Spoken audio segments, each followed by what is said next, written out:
আসসালামু আলাইকুম এভরিওয়ান, কেমন আছো সবাই? আশা করছি আলহামদুলিল্লাহ সবাই ভালো আছো। আজকে তোমাদের মাঝে একটা ব্লগ নিয়ে আসলাম, আর আজকে আমি শেয়ার করব গাজরের পায়েস কিভাবে বানাতে হয়। এই রেসিপিটাই তোমাদের সাথে শেয়ার করব। এটা খুবই সহজ রেসিপি এবং খেতেও খুবই ভালো লাগে। তো এখানে আমি 5টা গাজর নিয়েছি, মানে আমি 1 কেজি গাজর এনেছিলাম, সেখান থেকে আমি 4টা গাজর নেব এখানে। তারপর গাজরের খোসাটা ছাড়িয়ে নেব। তারপর ভালো করে পরিষ্কার করে ধুয়ে আমি একটা গ্রেটার দিয়ে গ্রেট করে নেব। আর গাজর কিন্তু স্বাস্থ্যের জন্য খুবই ভালো। আর শীতের দিনে গাজরটা একটু বেশি পাওয়া যায়, গরমের দিনে একটু কম পাওয়া যায়। এর জন্য আমি ভেবেছি এখনই গাজরের পায়েস বানাবো। আর গাজরে কিন্তু অনেক রকমের রেসিপি হয়, গাজরের হালুয়া, গাজরের মিষ্টি হয়, তারপর পায়েস হয়।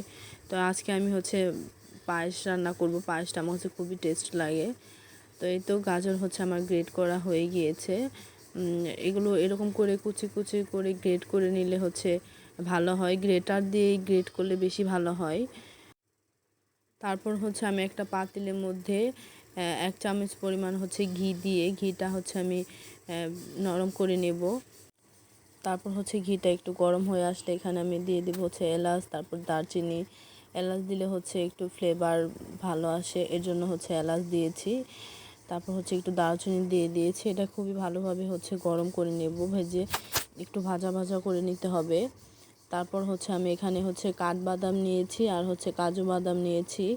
কাঠবাদাম আপনাদের বাদাম যদি না থাকে বাসায় তাহলে নাই দিতে পারেন, কিন্তু বাদাম দিলে ফ্লেভারটা অনেক ভালোবাসে এবং খেতেও খুবই টেস্ট হয়, এর জন্য আমি বাদাম এখানে অ্যাড করেছি।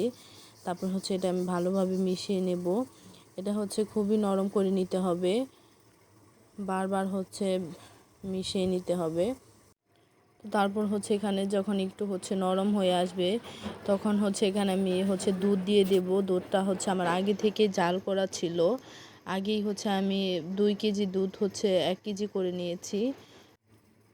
তো দুধটা দিয়ে ভালোভাবে আমি মিশিয়ে নেব, খুবই ভালোভাবে মিশিয়ে নেব। তো তারপর এখানে আমি 1 চামচ লবণ দিয়ে দিলাম। লবণটা আমার কাছে না দিলেই ভালো লাগে, কিন্তু আমার বাসার সবাই লবণ দিতে বলে, এর জন্য আমি এখানে লবণ দিয়েছি।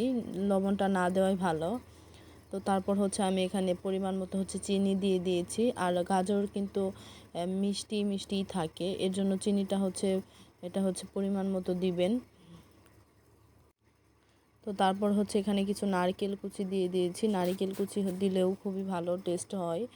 নারকেল কুচি, তারপর পায়েসের মধ্যে নারকেল কুচি, তারপর বাদাম, এগুলো দিলে খুবই টেস্ট আসে এবং ফ্লেভারটাও খুবই ভালো আসে। তো তারপর আমি ভালোভাবে এটা মিশিয়ে আর একটু ঘন করে নেব। এই তো দেখো আমার পায়েসটা একটু ঘন হয়ে আসছে। এখন এখানে আমি আবারও কিছু বাদাম কুচি দিয়ে দেব, মানে প্রথমবার তো দিয়েছি, আবারও এখন দিয়ে দেব। তো তারপর ভালো করে মিশিয়ে এটা আমি নামিয়ে নেব।